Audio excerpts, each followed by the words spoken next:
ತುಂಬಾ ಬಡವರಿದ್ವಿ ನಾವು ಚಿಕ್ಕ ವಯಸ್ಸಲ್ಲಿ. ತಿನ್ನಕ್ಕೆ ಒಂದ್ ತುತ್ತು ಅನ್ನ ಇರ್ಲಿಲ್ಲ, 3 ಹೊತ್ತು ಪಿಜ್ಜಾ ಬರ್ಗರ್ ತಿಂತಿದ್ವಿ. ಹಾಕೊಳಕ್ ಬಟ್ಟೆ ಇರ್ತಿರ್ಲಿಲ್ಲ, ಮನೀಶ್ ಮಲ್ಹೋತ್ರ ಡಿಸೈನ್ ಮಾಡಿದ ಬಟ್ಟೆ ಹಾಕೊಬೇಕಾಗಿತ್ತು ನಾವು.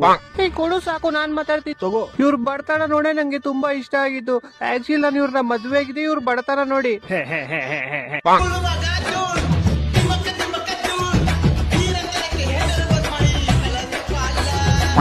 ನಮಸ್ಕಾರ, ಎಲ್ಲಾರ್ಗು ಹೋಗ್ಬಿಟ್ಟು ಬರ್ತೀನಿ. ಅವಾಗ ಹೋಗ್ ಬರ್ತಾ ಇರ್ತೀವಿ. ಬರಪ್ಪ ಗುಂಡ. ಅಪ್ಪ ನಂಗ್ ಮನೆಗೆ ಹೋಗಿ ಐಸ್ ಕ್ರೀಮ್ ಕೊಡ್ತೀನಿ. ಬರೋ ಹೋಗಲೇ. ಅಲ್ಲಿ ಮೇಲ್ಗಡೆ ಚಂದ್ರ ಕಾಣಿಸ್ತಿದ್ಯಲ್ಲ, ಅಲ್ಲೇ ಅಂಬಾನಿ ಅವ್ರ ಸೈಟ್ ಇರೋದು. ಅದ್ರ ಪಕ್ಕದಲ್ಲೇ ನಾನು ಅಂತ ಇದೀನಿ ಇವಾಗ. ಅಣ್ಣ ನೀರ್ಗೆಲ್ಲ ತೊಂದ್ರೆ ಆಗಲ್ವಾ ಅಲ್ಲಿ? ಏನ್ ದೊಡ್ಡಣ್ಣ, ಇಂಡಿಯಾ ವರ್ಲ್ಡ್ ಕಪ್ ಆಗೋಯ್ತು, ನಿಮ್ ಮದ್ವೆ ಇನ್ನೂ ಮುಗ್ದಿಲ್ಲ. ಅಯ್ಯ ನಿಮ್ಗೆ ಏನ್ ಹೇಳಿ ಇವಾಗ. ಅದು ಅಲ್ದೆ ಈ ಸಲ ಜಸ್ಟಿಸ್ ಫಾರ್ ಬೀರ್ಬರ್ನ ಕಳ್ಸ್ಬಿಟ್ಟಿದೀರಾ. ಜಸ್ಟಿನ್ ಬೀಬರ್ ಅದು. ಅದ್ ಸರಿ, ಅವ್ನಿಗೆ ಬಟ್ಟೆ ಕೊಡ್ಬೇಕು ತಾನೆ, ಚಡ್ಡಿ ಬೈನ ಕಳ್ಸ್ಬಿಟ್ಟಿದೀರಾ.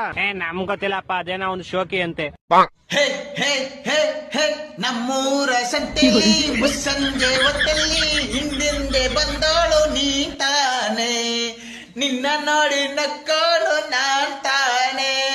ಹೇ ಹೇ ಹೇ ಹೇ ನನ್ನ ಹತ್ರ ಒಂದ್ ಸ್ವಲ್ಪ ಕಲೆ ಇದೆ, ಅದನ್ನ ಪ್ರೂವ್ ಮಾಡ್ಕೊಳ್ತೀನಿ.